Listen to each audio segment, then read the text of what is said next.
Hey everyone, I'm here to talk about the most common trope in all of horror cinema. The problem is that this trope is so ubiquitous that hardly anyone notices it anymore. So let's start with the most basic explanation first. In order for a film to be scary, there needs to be an antagonist. Now, it doesn't always have to be a person. Plenty of horror movies have inanimate objects or natural forces as their villains. But for the purposes of this video, we're going to focus on human antagonists. What do they all have in common? In some way, shape, or form, they represent something more than just themselves. They are metaphors for a broader concept like fear or trauma.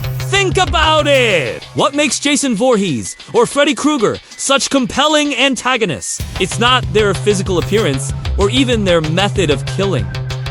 Both are metaphors for psychological pain. Jason represents repressed emotions and suppressed memories, while Freddy embodies the nightmarish quality of anxiety. Their presence evokes a primal fear within us because they make manifest our deepest anxieties. And this is true of nearly every antagonist in horror cinema. Their purpose is to serve as a catalyst, forcing the protagonist to confront whatever inner demon they are metaphorically wrestling with. Now, obviously, this can get really complicated in horror. Films often leave these themes open to interpretation. But I'd argue that all horror protagonists are forced to confront some kind of symbolic evil. So let us take a look at a few examples, starting with one of the most famous scenes in all of cinema. The shower scene from Psycho is a perfect example of how horror symbolism works. It's literally the stuff of nightmares. A faceless stalker invading your personal space and violating your privacy, all while maintaining an inhuman level of composure. The only thing more terrifying than that is the implication that this violation could happen anywhere at any time. But let's think a little deeper. Why does Marion decide to shower in the first place? Earlier in the film, she stops for a swim, but quickly becomes uncomfortable when she realizes that she is being watched by Norman. She then drives off in search of someplace private where she can undress. Marion subconsciously identifies the Bates Motel as a safe place, an illusion that is soon shattered when she is violently confronted by Norman's alter ego. In many ways, Marion's decision to bathe symbolizes her desire to wash away her guilt. The money she stole earlier in the film weighs heavily on her conscience, and she is desperate to relieve herself of it. Unfortunately, the burden of guilt is too great, and she can never truly wash it away. Marion's downfall serves as a cautionary tale, demonstrating the corrosive nature of guilt and the lengths a person will go to escape it. Next up is a film that I feel is severely underrated. The Autopsy of Jane Doe is a modern horror film that features one of the most disturbing antagonists in recent memory. Unlike most horror films, this one takes place almost entirely during daylight hours and in a well-lit environment. There's no jump scares and the violence is relatively minimal. So what makes this film so unnerving? Well, it helps that the film is anchored by two phenomenal performances from Emil Hirsch and Brian Cox, but the real star of the show is the titular character, Jane Doe. As the story unfolds, it becomes clear that she is a manifestation of all of the evil that has transpired in the house over the years. Much like the house in The Shining, the physical structure is infused with dark energy. Even though we don't know exactly what this energy is comprised of, we can clearly see its effects on those around it. Jane's power lies in her ability to prey on the vulnerabilities of others. She uses their own weaknesses against them, causing them to do unspeakable things. This film is a brilliant exploration of how evil can manifest itself in unexpected ways. It's a reminder that sometimes the most horrifying monsters are the ones we create ourselves. Alright, moving on. Let's take a look at one of the most iconic images in all of horror cinema. The Virgin, Mary, and the Devil. The Exorcist is one of the most controversial films ever made, and there's no denying that its influence on popular culture has been nothing short of seismic.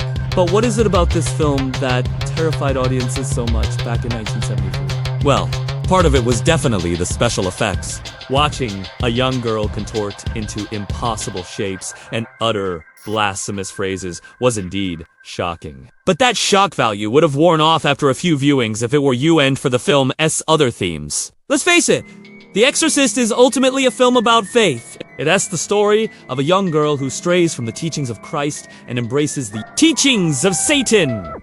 Her transformation is a metaphor for the loss of innocence. As the film progresses, Regan becomes more and more depraved, until she is ultimately possessed by the devil himself. The film suggests that once a person loses their faith, they are vulnerable to the temptations of the world. That's why Father Damien is able to resist the devil's temptations, but the other priests are not. He has maintained his faith and therefore remains pure. Meanwhile, Regan's mother is too caught up in her own problems to worry about her daughter's spiritual well-being. This lack of faith leaves Regan open to the devil's cleat. Ultimately, The Exorcist is a cautionary tale, warning us of the dangers of straying from the path of righteousness. Alright, let's move on to another classic, The Silence of the Lambs. Now, if you've seen the film, you probably already know that Hannibal Lecter is a metaphor for repressed emotions. After all, he eats the brains of those who repress their emotions and converts their skulls into drinking goblets. But I'd argue that Clarice Starling is a metaphor as well. She is a young woman who is struggling to find her place in a male-dominated field. From the moment she enters the prison to interview Hannibal, she is objectified and harassed by the men around her. Despite this, she presses on, determined to catch Buffalo Bill. In doing so, she confronts her own inner demons and emerges as a stronger, more confident woman. So while Hannibal represents repressed emotions, Clarice represents our ability to overcome them. So far, we've discussed 4 of the most important concepts in horror: guilt, fear, evil, and faith. Each of these is represented by an antagonist who serves as a catalyst for the protagonist's journey. But there is one more concept that I believe is equally important: death. The grim specter of mortality hangs over nearly every horror film. It is the ultimate taboo, the one thing that we are all afraid of. Horror films allow us to confront this fear in a safe environment. When we watch a horror film, we know that it is not real. We know that we will not die. This allows us to explore our fear of death without actually facing it. By confronting our fear of death, we are able to better understand it. We realize that it is not as scary as we think. In fact, death can be beautiful, like in the movie Hereditary. The imagery used in the film is stunning and thought-provoking. We see Toni Collette's character embracing her fate with serenity. In that final scene, she is finally free from the suffering that has plagued her for so long. Death is not always a bad thing.